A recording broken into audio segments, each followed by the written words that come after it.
A paz do Senhor, povo de Deus, sou o pastor Marcos André e esse aqui é o Clube da Teologia, o nosso canal aí de estudos da Palavra de Deus e com foco também para a Escola Bíblica Dominical, amém? Então vamos aí a mais um vídeo, um vídeo aí para a Escola Bíblica Dominical, Esse aqui é o vídeo para a lição de número 13, a última lição do trimestre da revista da Betel. Amém? Revista da editora Betel, e aqui a última lição, que o tema é o plano divino prevalecerá, tá? Então esse aí é a nossa lição, a última lição desse trimestre, amém? Bom, meus irmãos, então vou deixar aí na descrição desse vídeo, como sempre faço, o link para você acessar essa lição lá no nosso blog, no Clube da Teologia, nosso blog aí de estudos, E também o link para você acessar o comentário que eu fiz nessa lição, Eu fiz um comentário e aí eu coloquei lá para você poder estudar, fazer os seus preparo aí para a aula, tá? E você que é aluno pode aproveitar essa videoaula aqui para você fazer o seu estudo, o seu estudo pessoal aí e poder aprender mais um pouco. Bom, então vamos aí a essa lição, tá? A lição de número 13, e aqui já na introdução eu passo aí para os alunos, para os irmãos, que o foco principal aqui é a escatologia, tá?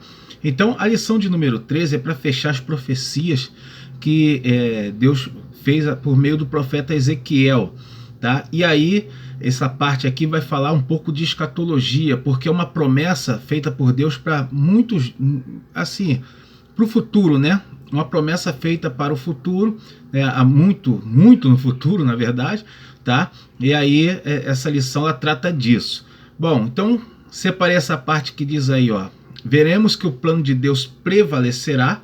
Bom, então aqui é o seguinte, qual é o plano de Deus?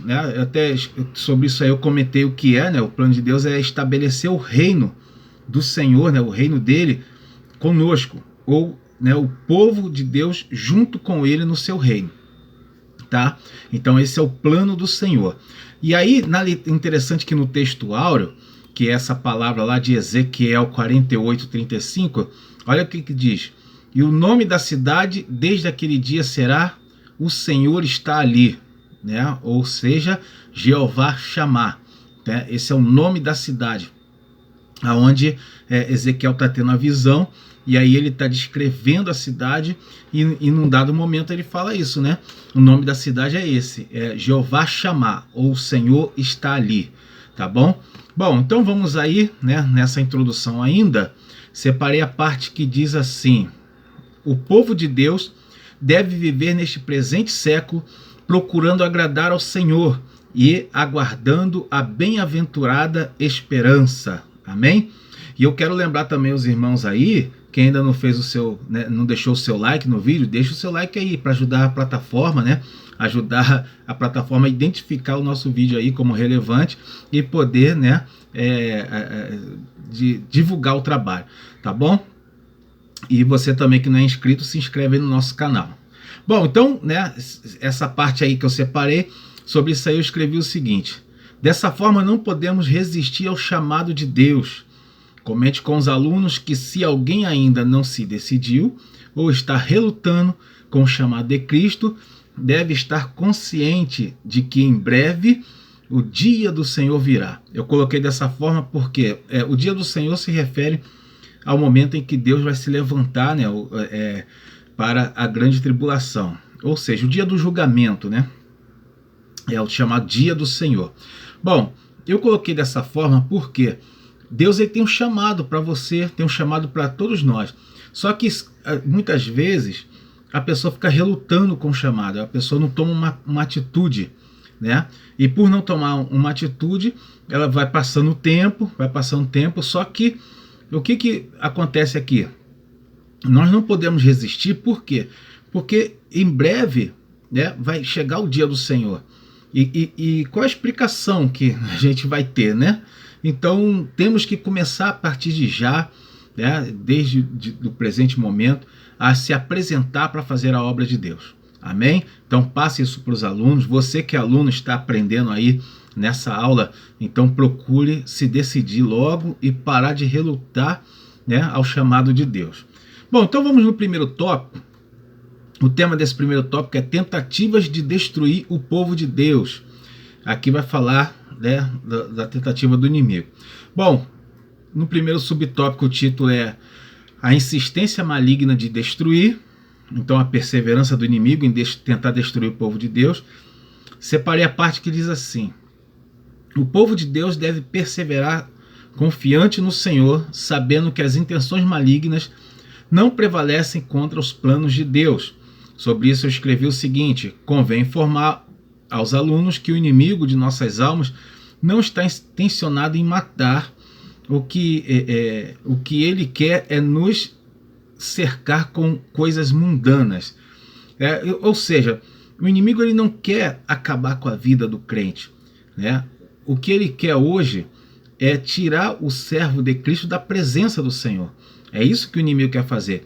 Ele quer tirar você da presença de Deus e produzir em você a segunda morte, que é a chamada morte espiritual, né? Você se afasta do Senhor. É isso que o inimigo quer. Ele não quer matar nenhum crente, porque o crente, quando morre, vai para o céu, para começar, né? Bom, então é isso. Então separei também a outra parte que diz assim: o povo de Deus deve perseverar confiante no Senhor, sabendo que as intenções malignas não prevalecem contra os planos de Deus. E aí eu separei, eu coloquei duas partes iguais aqui, mas já vou corrigir, né? Bom, então eu escrevi o seguinte sobre isso aí. Em Ezequiel 38:17, tá? Nesse tópico eu vou já corrigir. Em Ezequiel 38:17, Deus fala que desde os tempos antigos já havia previsto que viria Gog contra o seu povo, tá? Então é uma profecia antiga, e Ezequiel 38:17 tem essa profecia. Deus já fala com o povo que já havia profetizado isso já há muito tempo, né? Então aqui a ideia, e depois lá em Apocalipse vai falar também, né? Aqui a ideia é mostrar como que o inimigo ele persevera. Então todo aquele que passa uma luta contra Satanás pode ter certeza que o inimigo ele vai tentar de novo e vai tentar outra vez. Então temos que ficar bem atentos quanto a isso, tá? O inimigo ele não desiste facilmente. Se pode se dizer que o inimigo tem uma qualidade, essa qualidade seria perseverança, né? Que perseverante ele é, né? Para tentar acabar com o povo de Deus. Bom, vamos para o tópico 1.2, a profecia contra Gog, né? Nesse subtópico 1.2, separei a parte que diz assim: não há consenso entre os estudiosos acerca destes pontos. Bom, aí sobre isso eu escrevo o seguinte: em escatologia há muitas divergências, mas por serem temas que não interferem diretamente na salvação das almas, os líderes não se ocupam muito deles. Muitos irmãos não se arriscam em pregações e estudos,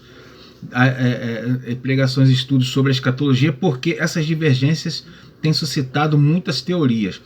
Eu coloquei aqui algumas verdades, né? Por quê? O que acontece? Quando os temas escatológicos, eles não interessam tanto, né? Muitos não se interessam tanto por alguns motivos. Primeiro motivo, isso aqui que eu comentei, o primeiro motivo é que são temas para após o arrebatamento. Então, muitos teólogos, né, muitos líderes de igreja, eles não dão muita ocupação a isso. Eu me lembro, acho que eu preguei uma vez só sobre a marca da besta. Acho que eu preguei uma vez, dei umas 2 palestras sobre isso, né? Mas não muita coisa. Então a gente vê que são temas que muitos não se bate muito, porque se entende que é para após o arrebatamento, né? E muitos teólogos, né, não se preocupam em ensinar quem vai ficar aqui, tá? Um outro detalhe é que os temas escatológicos eles são pouco estudados. Por quê? Existem muitas teorias, uma infinidade de teorias. Então os ministros, os irmãos que pregam, têm receio de fazer uma mensagem e não atender ali, não saber trabalhar as teorias, né, sobre escatologia, e aí muitos não se arriscam, né? E a gente vê então pouco se estudar sobre escatologia, tá? Mas são temas importantes. O que mais se estuda mesmo em escatologia é o arrebatamento, né? Se fala muito em arrebatamento, os sinais que antecedem e tudo mais, isso aí se fala bastante. Bom, então, no 1.2 ainda, separei a parte que diz aí, ó, a visão se dará no fim dos anos, portanto é possível que ocorra no período da 70ª semana de Daniel, né? Conforme lá Daniel 9.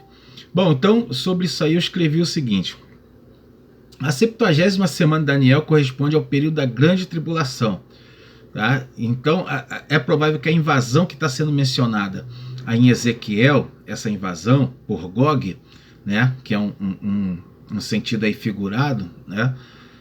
Essa invasão ela provavelmente vai acontecer no período da grande tribulação ou da 70ª semana de Daniel.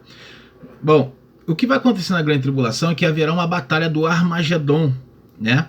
E aí ele até diz aqui na lição para que não se confunda com essa invasão. Essa invasão não deve ser confundida com a batalha do Armagedon. Haverá várias invasões, né, no livro no período da grande tribulação, porque o anticristo vai juntar um exército contra Israel, e é provável que essas invasões sejam se refira a essa profecia aqui, né, a invasão de Gog, tá? E também haverá uma batalha no final da grande no final do milênio, né? Uma batalha que acontecerá no final do milênio, que é um ajuntamento. Na verdade, até não vai ser nenhuma batalha, para falar a verdade, vai ser um ajuntamento de nações contra Israel novamente, tá? Juntar-se ali Gog e Magog, conforme lá o texto de Apocalipse, e aí essa também não deve ser confundido com esse ajuntamento. A invasão provavelmente acontecerá no período da grande tribulação, tá bom? Pelas forças do anticristo, mas não é nem a batalha do Armagedon, nem o ajuntamento após o milênio. Bom, continuando aí, vamos para o subtópico 1.3, Deus será glorificado. Separei a parte que diz assim: interessante notarmos que outro resultado de Deus permitir os acontecimentos aqui estudados é que as nações conhecerão mais acerca do plano de Deus para com o seu povo. Então aí sobre isso daí eu explico o seguinte: na escatologia a gente entende que Deus tem uma intenção de se revelar à humanidade. O próprio livro Apocalipse significa revelação, né?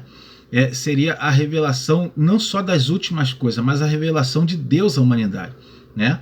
Um grande momento do livro de Apocalipse é Apocalipse 1:7, quando fala que que o Senhor virá nas nuvens e todo olho verá, tá? Porque é a intenção de Deus se revelar à humanidade. Isso aí vai acontecer, tá bom? E aí a escatologia ela sempre prima por isso, ela a mostrar que Deus vai se revelar, né?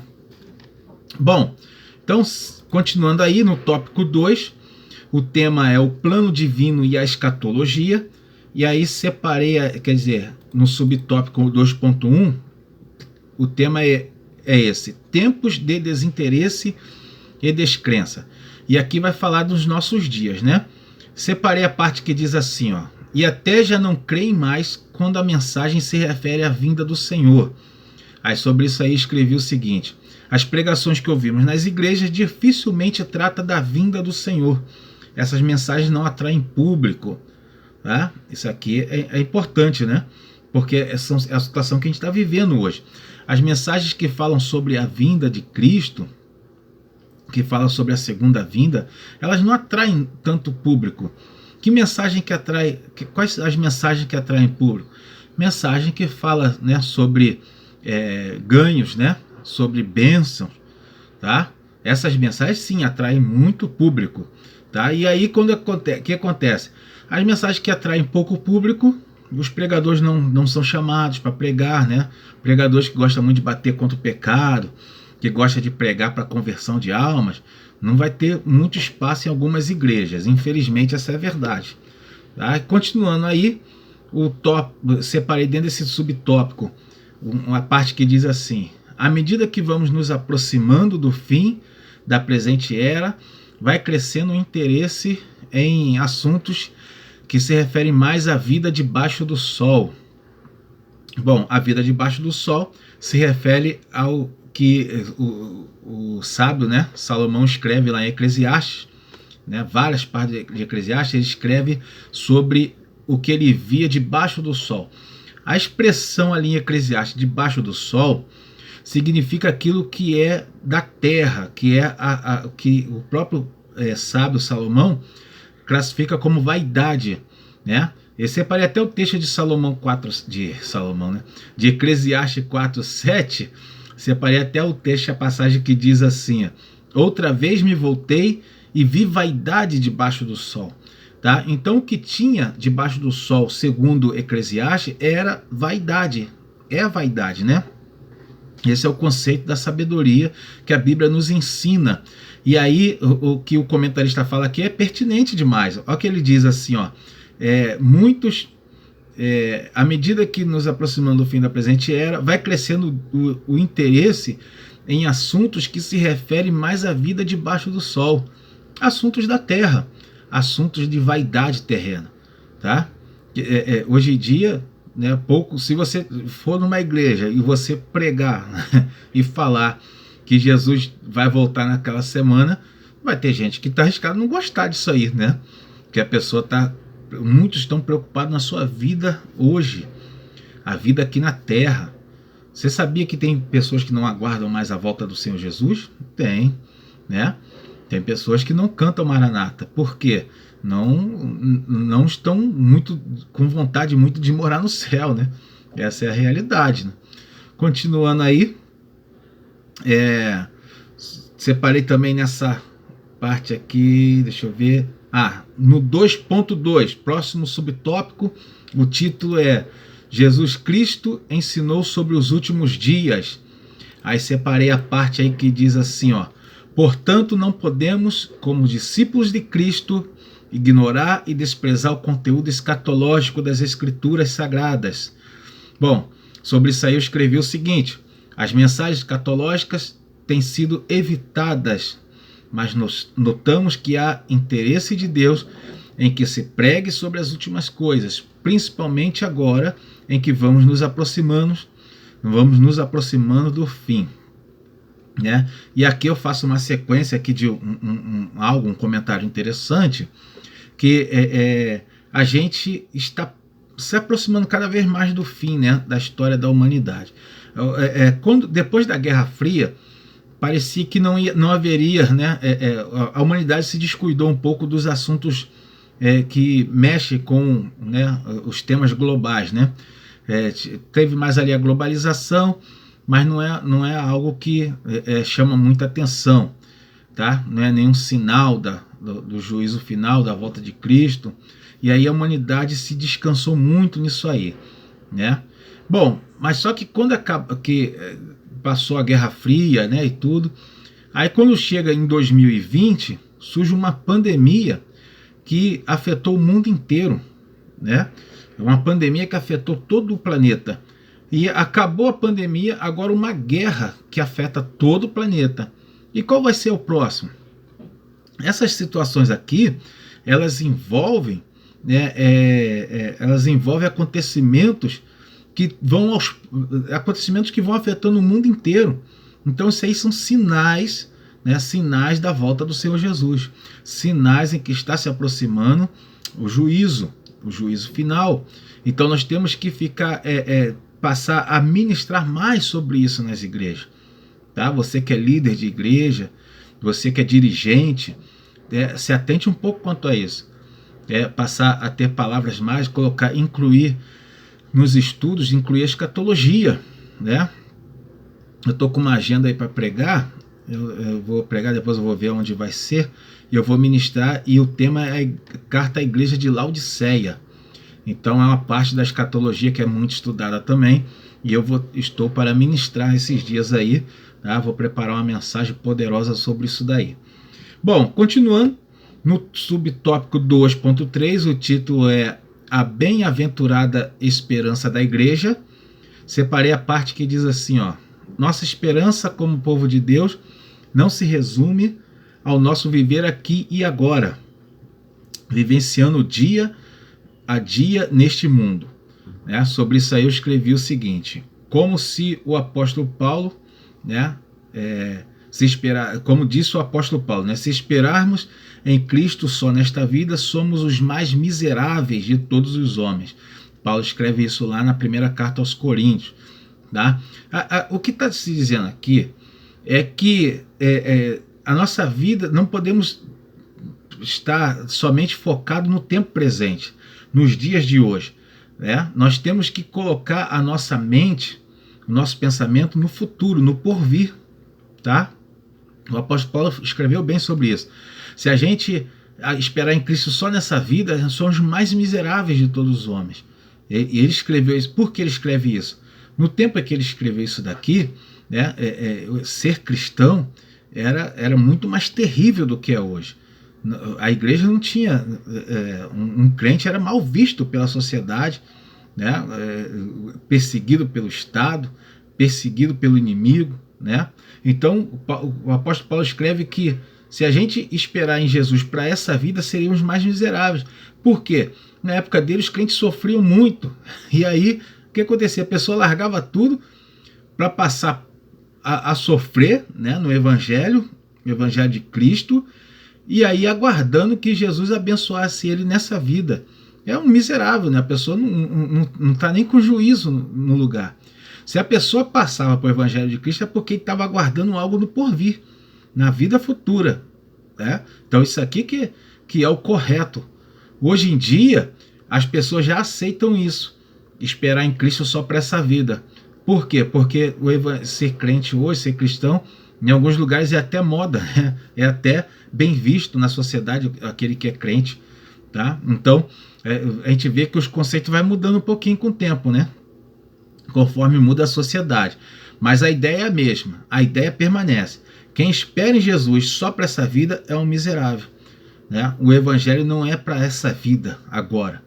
Tá? O Evangelho é para a vida futura. A cidade cujo nome é o Senhor está ali. Né?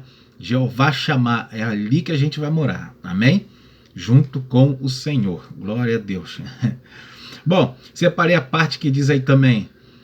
Também somos exortados a guardarmos a bem-aventurada esperança, como escreveu o apóstolo Paulo em Tito 2,13.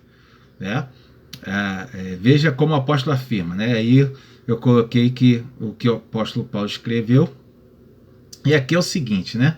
Sobre isso aqui é interessante você comentar aí com os alunos. A maior promessa do Antigo Testamento era qual? A vinda do Messias. Qual é a maior promessa do Novo Testamento? A volta de Jesus. Jesus é o Messias, então a promessa é a mesma. No Antigo Testamento se aguardava a vinda de Jesus. No Novo Testamento se aguarda a volta de Jesus. Não mudou a promessa, e a maior promessa da Bíblia, a promessa principal.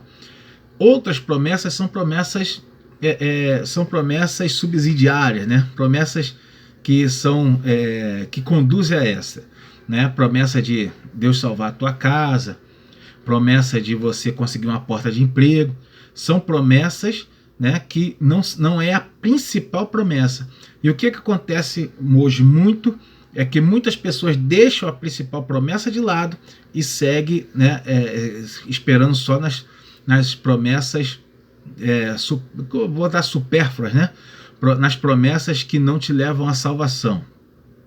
Então a gente tem que entender isso daqui e trabalhar essa questão aqui com os alunos. Qual é a principal promessa do Novo Testamento? A volta do Senhor Jesus. Então nessa promessa que a gente tem que ter o nosso foco. No tópico 3, o título é O Senhor está ali, ou Jeová Shammah. O 3.1 eu pulei, vamos para o 3.2, santificação. Separei a parte que diz aí: antes da revelação sobre a restauração do templo e a nova cidade, primeiro o Senhor fala sobre a obra de purificação. Bom, aí sobre isso aí eu escrevi o seguinte: não pode haver impurezas na obra de Deus.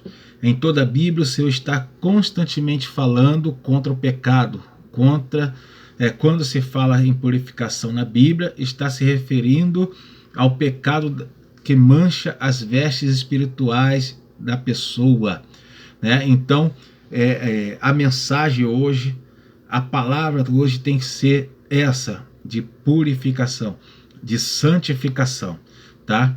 Estamos vivendo aí os últimos momentos da igreja na terra, estamos vivendo um tempo aí de grande diversidade, de grandes avanços, a tecnologia aí, eu estava até conversando outro dia estava pregando essa semana no círculo de oração, e falei isso, né? O inimigo, ele fez com que todos os crentes sejam acessíveis. Você tem um celular perto de você que a rede social te alcança toda hora. De vez em quando ele dá um alerta aí, e aí você acaba olhando para o celular. Então você está acessível o tempo todo, acessível às tentações do inimigo, né? E não digo todo tipo de tentação para tirar o teu foco, para fazer com que você manche as suas vestes espirituais, né? Então isso daqui é importante, a gente tem que estar ligado nisso daqui. Você tem que estar percebido. Ó os alertas tocando aqui, ó. Ó o alerta aqui tocando, né? Tem que estar ligado. Todo momento o cristão tem que estar apercebido, né? Prevenido contra as tentações, tá? Para tirar a tua santificação, para fazer você pecar. Separei também a parte que diz assim, ó: mas somente os que lavam as suas vestiduras no sangue do Cordeiro, tá? E aqui sobre isso eu escrevi o seguinte: é o mesmo que dizer, somente os que se purificaram do pecado com Jesus, recebendo Jesus como Salvador e se libertando por ele, tá? Então, só os que purificaram as vestes no sangue do Cordeiro significa isso, né? Somente os que se santificaram no Senhor Jesus, né? Somente os que se purificaram do pecado, aqueles que estão com Cristo. Essa é a ideia aqui, tá? Então separei também a parte que diz assim, ó: a esperança mencionada no tópico anterior deve mover-nos à purificação. Temos responsabilidade no processo de purificação. E aí sobre isso eu escrevi o seguinte: na atual geração há uma tolerância muito grande para com o pecado.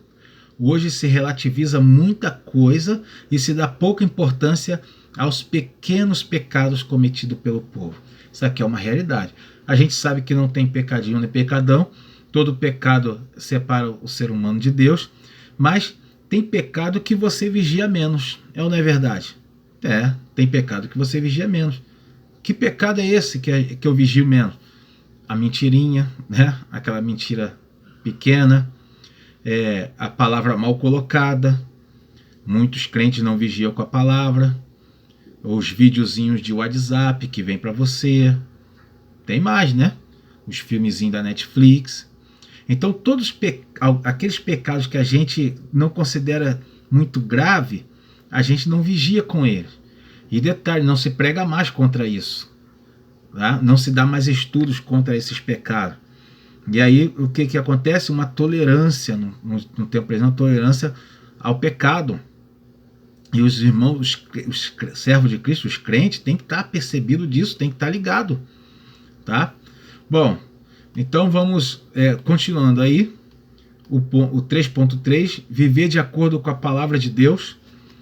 Separei essa parte que diz assim, ó: a palavra de Deus não tinha sido enviada, contudo o povo zombou e desprezou as mensagens dos profetas enviados por Deus. E aqui se referindo, né, ali antes do cativeiro. Bom, sobre isso aí eu escrevi o seguinte: os momentos antes das grandes destruições que a Bíblia relata foram momentos em que as pessoas estavam incorrigíveis, como antes do dilúvio. Aqui eu cito alguns, né? Antes do dilúvio, antes do cativeiro, antes da destruição de Sodoma e Gomorra. Então, esses momentos em que o povo estava incorrigível foram momentos que antecederam a destruição, né? Antes do dilúvio, Noé tinha pregado ali para o povo, mas aquela nação, aquele povo estava incorrigível. O cativeiro foi a mesma coisa. Então, quando o povo está incorrigível, né, chega a esse ponto de saturação, e aqui eu vou falar um versículo que trata sobre isso, que é o de Mateus 24:14. Olha o que diz, né? E este evangelho do reino será pregado em todo o mundo, em testemunho a todas as nações, e então virá o fim. Então aqui está querendo dizer que o evangelho, esse evangelho, ele vai ser Jesus está falando que esse evangelho vai ser pregado em todos os locais. Aqui não está falando para todas as pessoas. É bom entender isso daqui. Isso aqui é um tema importante da escatologia. Ele não está dizendo que vai ser pregado para todas as pessoas. Está falando que vai ser pregado em todo o mundo, para testemunho de todas as populações. Quando ele fala todas as gentes, né? Aqui está todas as nações. Então está falando de locais. Né? Então, quando o evangelho chegar a todos os locais, importando se todas as pessoas ouviram ou não, quando chegar em todos os locais, e é bem capaz de já tenha chegado em todos os locais, então virá o fim. É o que está falando. Vai chegar um momento em que o evangelho não vai mais produzir efeito. A população da terra vai estar incorrigível.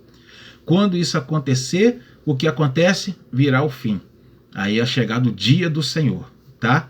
Bom, meus amados irmãos, o tema não é muito agradável, né, mas é importante ser estudado. E aí, né, fazendo essa conclusão, eu peço que você faça a sua revisão. Agradeço os alunos por terem participado desse trimestre maravilhoso. Convide-os para o próximo trimestre. Peço perdão aí pelos erros que eu tiver aí no vídeo aí, né? Eu vou tentar corrigir um errozinho que está lá no blog, né? E eu peço que você, né, deixe o seu like, transmita aí esse conteúdo aí, compartilhe, né, esse nosso conteúdo, se inscreve no canal, tá bom? E aí vai estar ajudando a gente. Deus abençoe a sua vida, uma ótima aula, uma semana abençoada para você.